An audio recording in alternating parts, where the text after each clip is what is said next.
Class 8th के लिए आज की इस क्लास में सामाजिक विज्ञान का सेट सी हम कंप्लीट करेंगे। जैसा कि मैंने आपको बताया है कि मैं आपको वार्षिक परीक्षा की तैयारी करवा रही हूँ, तो इसके लिए मैं आपको 4 सेट दूँगी। तो पिछले वीडियो में हमने सेट ए, बी पढ़ लिया है, फुल सॉल्यूशन मैंने आपको दिया है। आज हम सामाजिक विज्ञान का सेट सी कंप्लीट करेंगे फुल सॉल्यूशन के साथ। और वीडियो के लास्ट में आपको पीडीएफ मिलेगी, तो आप पूरा वीडियो लास्ट तक देखें ताकि एक-एक प्रश्न अच्छे से कंप्लीट कर सकें। तो शुरू करते हैं। हमारा प्रश्न बहुविकल्पी प्रश्न है आपके 1 से लेकर 5। पहला है, ईस्ट इंडिया कंपनी ने शुरुआती व्यापारियों को किस नाम से जाना जाता था? तो इसका आंसर रहेगा फैक्टर। फैक्टर नाम से उनको जाना जाता था। दूसरा है, सतनामी आंदोलन किसने चलाया? तो सतनामी आंदोलन किसने चलाया? घासीदास ने चलाया था। तीसरा रहेगा, भारत में गेहूं की फसल बोई जाती है। कब बोई जाती है? शीत ऋतु में, यानी कि जो दिवाली के बाद का जो समय होता है उसके बाद बोई जाती है। जब ठंड शुरू हो जाता है हमारा, उसके टाइम में ये फसल बोई जाती है, गेहूं की फसल। चौथा है, भारतीय संविधान की प्रस्तावना में धर्मनिरपेक्षता शब्द किस संवैधानिक संशोधन द्वारा जोड़ा गया है? तो इसका आंसर रहेगा आपका 42वें संशोधन द्वारा जोड़ा गया है।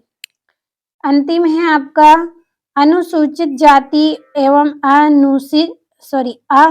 अनुसूचित जनजाति अधिनियम का निर्माण हुआ कब हुआ? सन 1990 में हुआ। तो ये आपके 5 सही विकल्प हो गए हैं। अगला प्रश्न है आपका, रिक्त स्थान की पूर्ति कीजिए। 6 से लेकर 10 तक आपके रिक्त स्थान हैं, एक-एक नंबर के हैं, जल्दी से भर लेते हैं। छठा है, भारत में अंग्रेजी शिक्षा का जनक डेडेस को माना जाता है।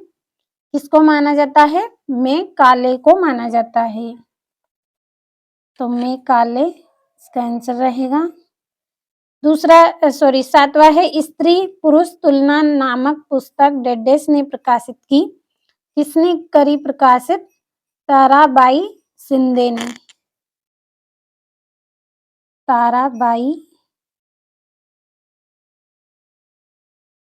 शिंदे ने प्रकाशित करी। आठवां है, भारत के डेडेस भाग में बांस प्रचुर मात्रा में मिलता है। तो बांस प्रचुर मात्रा में किस भाग में मिलता है? उत्तरी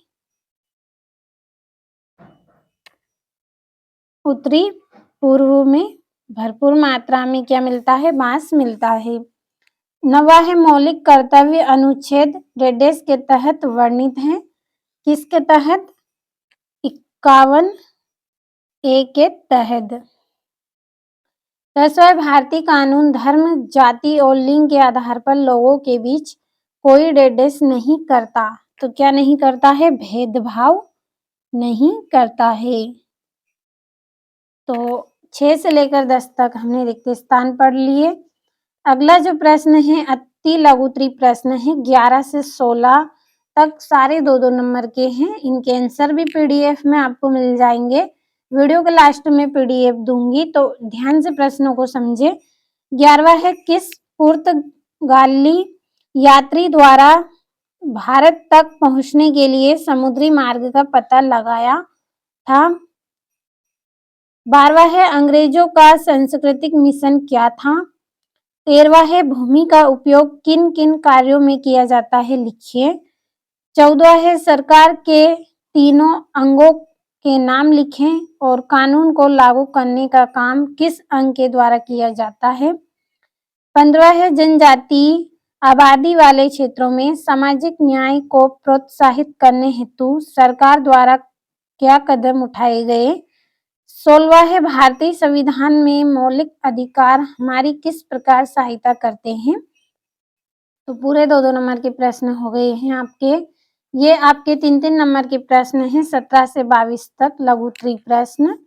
बंगाल में कंपनी द्वारा खरीदी जाने वाली वस्तुओं का मूल्य दुगना क्यों हो गया था? 18वां, प्रार्थना समाज के प्रमुख कार्य क्या थे? 19वां है कृषि तंत्र क्या है, इसके महत्वपूर्ण निवेश एवं सक्रियाएं क्या-क्या हैं। 20वां है आर्थिक कारक किस प्रकार जनसंख्या वितरण को प्रभावित करता है। 21वां है भारत के सर्वोच्च न्यायालय की स्थापना कब की गई थी।